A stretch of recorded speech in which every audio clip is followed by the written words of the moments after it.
Hello friends. आज तो Nifty ने पूरा ही थका दिया। पूरी तरीके से आज उल्टा मूव आ गया। तो मैं एक्चुअली थोड़ा सा मॉर्निंग में आई वाज थोड़ा सा एक बेरिश एक्सपेक्टेशन था मेरा। तो जैसे ही मुझे एक्चुअली अब ये कैंडल यहाँ पे तो एक नंबर जैसा दिख रहा है, लेकिन अगर 5 मिनट की कैंडल में देखोगे तो मेरे लिए इम्पोर्टेंट क्या था कि इसने ये ट्रेंड लाइन के नीचे ओपन किया है, राइट। और फर्स्ट कैंडल एक थोड़ा सा रेड, अच्छा खासा रेड बना था। तो मेरा एक शॉर्ट पोजीशन यहाँ पे बना हुआ था, जो मैंने एक्चुअली थोड़ा सा वेट किया था और उसके बाद में मैंने एक शॉर्ट पोजीशन बनाया। लेकिन दूसरे ही कैंडल में इसने मेरा एसएल हिट कर दिया। तो ठीक है, मतलब आज का एक थोड़ा सा एक अलग ये दिन था। और उसके बाद में एनीवेज यहाँ पे एक अच्छा खासा प्रॉफिट हुआ था ये अप मूव में। तो थोड़ा एक्चुअली थोड़ा जल्दी क्लोज कर दिया था, लेकिन एक एक व्यू के हिसाब से हमारा एक व्यू थोड़ा गलत हो गया था आज की मॉर्निंग में। तो एक्चुअली अगर आप देखोगे तो एक सिंपल सा एक स्ट्रक्चर बन रहा है हमारे लिए, कि जहाँ पे एक 19,300 एक बेस बन रहा है और 19,500 के आसपास एक थोड़ा सा रेजिस्टेंस है। तो ये थोड़ा कंसोलिडेशन पीरियड है जहाँ पे हम लोग एक अगर ये पीरियड देखोगे आप 1 घंटे के चार्ट्स में, तो आपको पता चलेगा कि एक अच्छा खासा कंसोलिडेशन चल रहा है। अब ये एक लेवल इंपॉर्टेंट है जहाँ पे 480 490 के आसपास 500 लेवल एक ऑन एन एवरेज अगर हम लोग निकालेंगे तो एक 500 का लेवल है जो एक रेजिस्टेंस का काम कर रहा है, जो पहले हमारे लिए एक सपोर्ट का काम कर रहा था, राइट। तो यहाँ पे हम लोगों को सपोर्ट मिला था, देन इसके बाद में ये रेजिस्टेंस का काम कर रहा है। तो आज हम लोगों ने जो एक मूव लास्ट में आते हुए देखा, तो ये थोड़ा सा क्रॉस करने की कोशिश की थी, लेकिन इमीडिएटली वापस एक रिवर्सल आ गया था। तो लास्ट क्लोजिंग जो हुआ था, अगर इसके ऊपर होता था तो हमारे लिए बहुत अच्छा होता था। अगर लेकिन फिर भी एक इम्पॉर्टेंट चीज़ हमारे लिए ये है कि अगर कल के दिन अगर ओपनिंग इसके ऊपर होता है तो मैं डेफिनेटली कॉल बाय करके एक्सपेक्ट करूँगा कि ये 600 के आसपास चला जाए। तो जनरली एक ऑप्शन चेन के हिसाब से भी कल अगर ये थोड़ा सा मेरा व्यू इसलिए गलत हो गया क्योंकि मैंने अपना जो कल का जो डेटा था उसके हिसाब से मैंने सोचा नहीं था, तो थोड़ा सा मेरा एक गलत ये हो गया।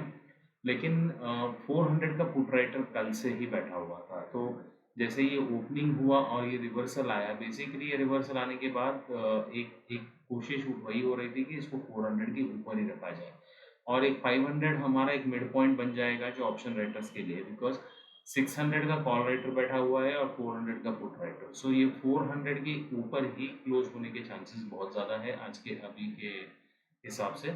लेकिन हम लोग एक व्यू के हिसाब से देखेंगे, अगर ये कहीं पे यहीं पे ओपन होता है, अगर यही जोन में हम लोग अगर ओपनिंग देखते हैं इसका,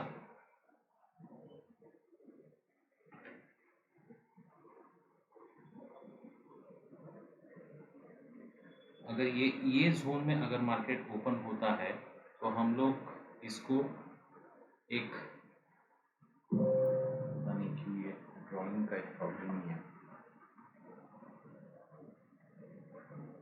तो हमारे लिए ये एक इम्पॉर्टेंट जोन है। अगर यहाँ पे कहीं पे मार्केट ओपन होता है और यहाँ पे थोड़ा सा कंसोलिडेशन कर लेता है, तो हमारे लिए एक अच्छा चीज़ ये होगा कि हम लोग इस कंसोलिडेशन के ब्रेकआउट पे हम लोग एक ट्रेड ले सकते हैं, राइट।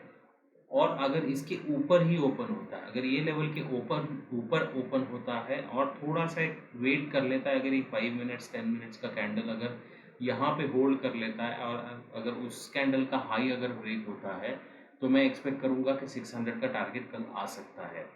लेकिन अगर ये गैप डाउन ओपन होता है कहीं पे यहाँ पे दीज लेवल्स, राइट, तो मैं वापस एक बार कॉल के हिसाब से ही बाई करने की कोशिश करूँगा, क्योंकि 2 बार इसने यहाँ पे सपोर्ट ले लिया है और यहाँ पे मेरा पुट एंट्री होगा अगर ये लेवल ब्रेक होता है।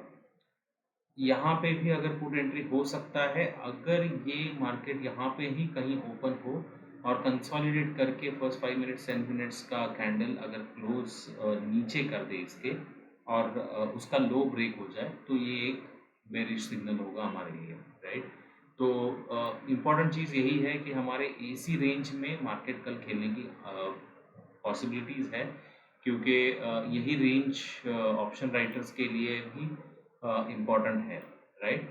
तो व्यू अभी तक पूरा पॉजिटिव तो नहीं है, लेकिन एक एक व्यू ये है कि ये कंसोलिडेशन का कल हमारे लिए एक डब्ल्यू पैटर्न बन सकता है, और अगर ये डब्ल्यू पैटर्न बन गया और इस लेवल को अगर ब्रेक हो गया, क्योंकि अगर यहाँ पे आप देखोगे तो एक थोड़ा सा एक प्राइस एक्शन में यहाँ पे एक फर्स्ट स्विंग यहाँ पे बना था, उसके बाद में रिट्रेसमेंट आया है और ये सेकंड स्विंग बना हुआ है। तो अगर ये सेकंड स्विंग यहाँ से अगर ब्रेक होके ऊपर जाने की कोशिश करता है तो हमारे लिए एक अच्छा खासा मोमेंटम हो सकता है। अगर इलीट वेव के हिसाब से भी अगर देखोगे तो ये 1 हो गया था, 1 और उसके बाद में रिट्रेसमेंट और उसके बाद में ये मूवमेंट, तो ये पॉसिबिलिटीज़ है, क्योंकि लोज अभी ब्रेक नहीं हो रहा है, हाइस ब्रेक हो रहे हैं, तो पॉसिबिलिटीज़ है हमारे लिए 600, 580, 600 के लेवल्स आ सकते हैं, ठीक है।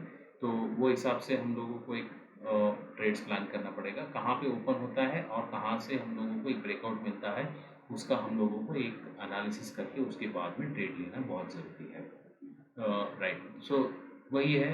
तो कल हम लोग वापस मैं टेलीग्राम में अपडेट कर दूंगा। अगर आप टेलीग्राम में ज्वाइन नहीं किए हो तो please join in the Telegram group. और अगर ये वीडियो अच्छा लगता है तो लाइक कर लीजिए, सब्सक्राइब कर लीजिए।